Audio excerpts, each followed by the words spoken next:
Assalamualaikum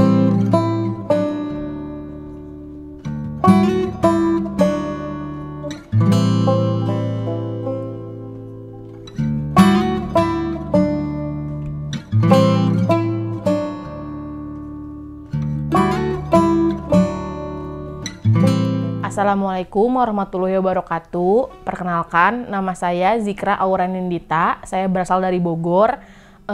Kebetulan saya punya usaha Suki Steamboat street food, namanya Wahyu. Dan ini produk terbaru saya, cemilan-cemilan pedas. Ada basreng pedas, makaroni pedas, kerupuk Rafael pedas, terus usus goreng, kulit goreng, dan lain-lain. Kerja di bank itu masa-masa dari lulus kuliah sampai setahun mungkin ya. Jadi dari lulus kuliah sebelum wisuda aja tuh saya masuk ke bank tuh itu. Di bank jalan-jalan terus saya mungkin gak punya basic bisa disuruh orang kali ya. Jadi gitu deh kerjanya. Terus akhirnya memutuskan untuk nikah kan setelah 9 bulan kerja deh kayaknya saya memutuskan untuk nikah. Persiapan nikah 3 bulan, dari nikah tuh nggak lama langsung hamil. Nah dari hamil itu saya nggak mau kerja lagi kan, kayak udah deh lagi hamil ntar aja deh kerjanya kalau udah ngelahirin, diundur lagi untuk kerja dari pas habis ngelahirin, nanti deh kalau anak saya umur 3 bulan atau enggak 6 bulan lah minimal, sampai dia minimal ASI saya mau lepas, terus saya mau kerja lagi di kantoran gitu kan, karena udah banyak seliweran kayak udah habis ngelahirin badannya bagusin, langsingin lagi biar bisa kerja di kantoran, udah anaknya dititipin aja dan lain-lain. Terus saya udah nyiapin mas sebenarnya kayak yang buat ngasih makannya, yang jagainnya mama saya, tapi yang ngasih makannya ada yang kerja lagi gitu kan. Cuma saat itu Kenjo sakit, jadi dia nggak bisa lepas ASI, jadi udah dititipin sama orang lain juga, dia nggak mau susu nggak mau susu formula. Akhirnya nggak mungkin dong sebagai seorang ibu maksain untuk hal yang kita juga belum tahu akan gimana ke depannya gitu kan. Akhirnya saya nurunin ego lagi, kayak ntar aja deh kalau Kenjo udah 2 tahun, saat udah lepas ASI baru mau kerja lagi. Cuma saat Kenjo umur 6 bulan, waktu itu kan udah mau kerja dan lain-lain, kebutuhan mungkin makin banyak. Ya gimana caranya kita muter uang nih buat hidup ya kan, pasti udah deh dengan salah satu caranya ya jualan. Akhirnya terjunnya bener-bener terjun kecemplung nyebur. Terus kalian deh tersungkur semua teh di situ. Jadi dirasainnya dari jualan COD-an, jualan ayam, COD-an juga, jualan frozen food, COD-an juga. Apa aja deh di COD-in waktu itu yang bener-bener untung cuma 1.000-2.000. Sehari tuh untung 30.000, ditabung buat cuma jalan-jalan doang lah gitu. Kan orang tuh mikirnya enak lah si Jikrama, orang tuanya punya, mertuanya orang kaya. Cuma alhamdulillahnya mas, saya nggak pernah nunjukin saya susah ke orang tua saya, apalagi ke mertua saya ya. Jadi selalu punya. Jadi mereka juga nggak pernah punya pikiran, si Dita mah lagi susah gitu, tuh nggak punya uang, nggak pernah. Saya nggak pernah minjem uang sekalipun ke orang tua saya lagi susah.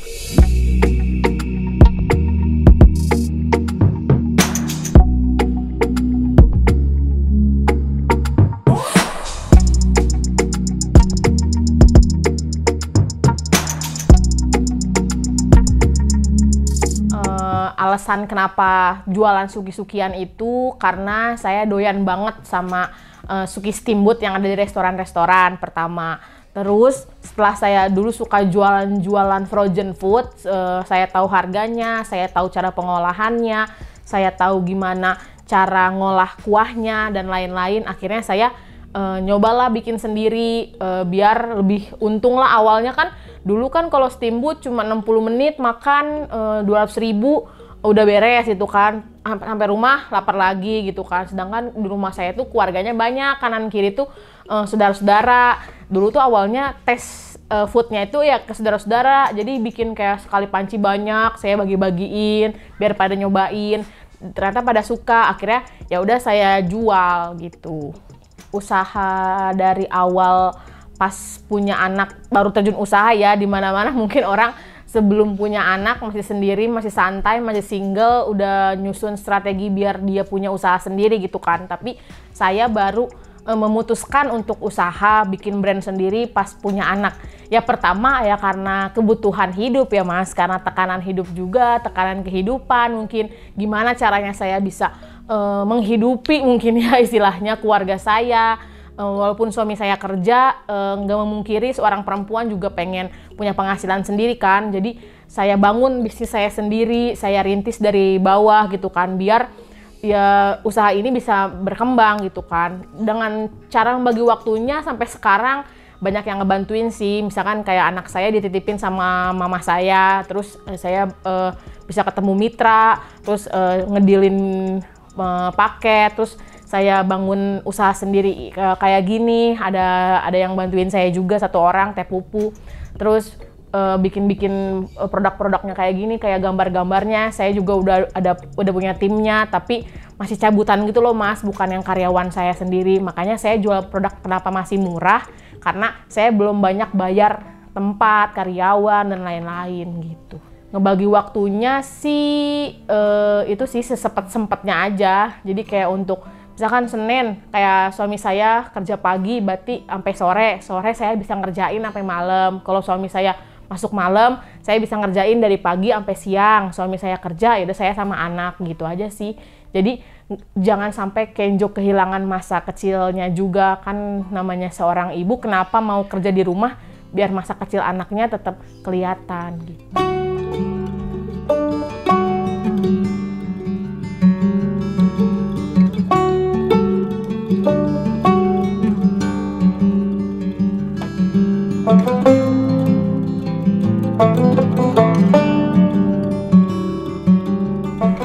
Kalau untuk Wahyu, dari cerita saya tadi, mungkin kalau Wahyu kan udah saya bangun dari nol dan banyak mitranya gitu kan. Nah, nggak mungkin juga nih kita sebagai manusia nggak pengen usaha kita berkembang gitu kan.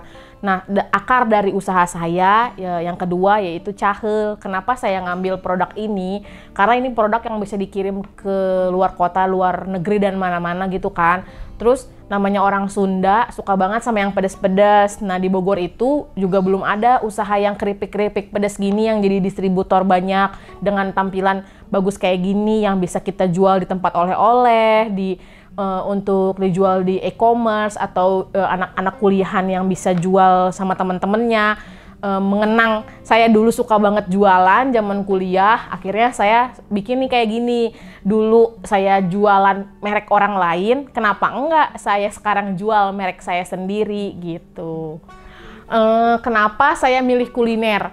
Karena nggak mungkin tiba-tiba dari jualan makanan jadi baju gitu, atau enggak jadi skincare, karena target market dan teman-teman WA atau orang yang konsumen yang di WA pasti tahu image-nya saya itu pasti makanan. Ibaratnya apapun yang saya bikin itu orang tuh mau beli Mas gitu loh.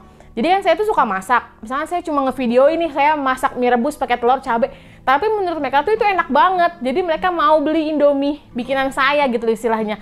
Kan beda sama saya kalau jualan kerudung atau baju. Badan saya nggak cocok nih untuk baju ini, ibaratnya gitu. Orang juga pasti ngeliatnya kayak biasa aja. Tetapi beda dengan mereka membayangkan makanan gitu loh. Untuk yang saya pegang pasti mereka mau gitu loh istilahnya. Jadi tadinya saya mungkin udah mulai mikir kayak apa gua maklon skincare ya atau yang lain gitu kan. Cuma itu nggak bisa karena ya gue juga jelek, gue juga gendut, mikirnya gitu kan. Orang tuh percaya image cewek gendut ya suka makan gitu kan, apalagi saya suka masak. Jadi udah tertanam mungkin di lingkungan saya tuh doyan masak dan doyan makan gitu. Jadi pasti terjunnya ke makanan gitu.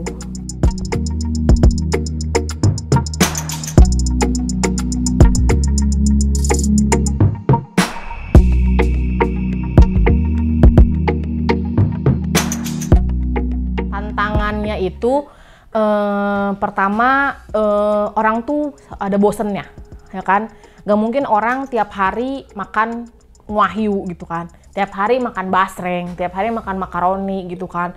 Kita harus muter otak, sama mungkin kayak baju, orang pasti stylenya akan berkembang gitu kan. Sama kayak orang makan, pasti pengennya beda-beda lah tiap hari, nggak mungkin makan itu terus tiap hari gitu kan. Pertama itu. Kedua mungkin tantangan jualan di pinggir jalan, cuaca, ya kan? Cuaca itu mempengaruhi banget untuk, mungkin nggak pinggir jalan juga sih, semua toko-toko, ruko-ruko juga kalau hujan kita juga jarang akan makan di pinggir, jadi gue makan di rumah aja deh, dibanding gue makan pinggir jalan tapi hujan gitu kan, repot-repot. Akhirnya itu salah satu kedua tantangannya. Ketiga, daya beli orang. Mungkin itu sekarang bulan terakhir inilah pas musim hujan ya, yang katanya lagi resesi kan, jadi daya beli orang tuh menurun. Dan itu mempengaruhi banget lah untuk penjualan kita gitu kan. Makanya sekarang kita mulai masuk ke yang instan-instan. Makanya saya bikin kayak gini, produk instan, kayak Wahyu instan, itu biar kita jualan di rumah aja. Jadi kita mau mulai nanti akan pakai e-commerce untuk jualannya. Karena orang biar di rumah aja, kita yang nyamperin lah gitu istilahnya. Bulan ini aja cabai aja udah naik 100.000 sampai 120.000 sekilo, yang tadinya cuma 45.000. Itu sangat mempengaruhi harga beli cabai-cabeannya kan, ibaratnya gitu. Sedangkan harga kuah, atau ibaratnya kuah itu orang nggak peduli, mau gimana pun intinya mereka beli ya harus enak gitu kan. Kita nggak mungkin nurunin standar untuk apa yang kita jual kan, harus selalu bagus kan standarnya ibaratnya. Jadi itu juga salah satu cobaan juga nih buat para pedagang mungkin akhir-akhir ini. Kayak daya beli kita untuk beli bahan pokoknya aja udah mahal. Untungnya tipis banget. Daya beli orangnya juga menurun. Jadi kita sangat-sangat harus muter otak buat para pengusaha, penjual untuk jualan makanan gitu.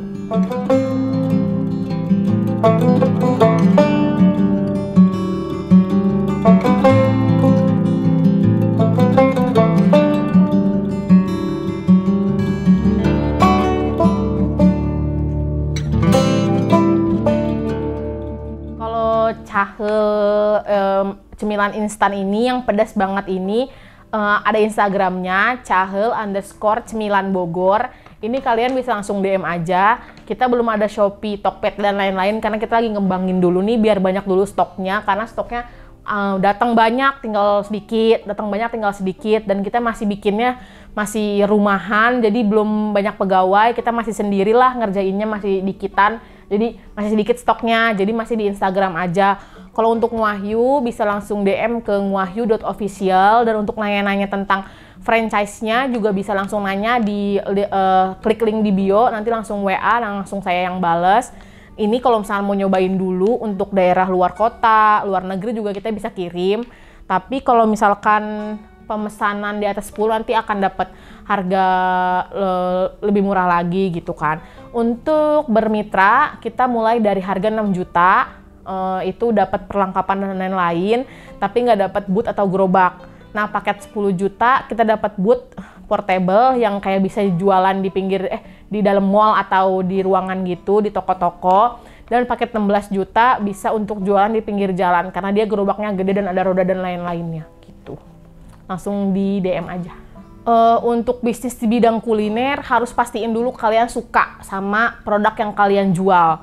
Jangan kalian doyan oncom, kalian jual spaghetti gitu kan. Jadi kalian harus fokus sama apa yang kalian suka dulu. Jadi jangan jadikan apa yang kalian jual itu beban gitu kan. Karena orang juga akan melihat kayak, ih kok jualannya kayak nggak all out sih gitu loh. Pasti mereka akan bisa lihat juga gitu kan. Jadi apa yang kalian suka, kalian tekunin, kalian bisnisin gitu kan.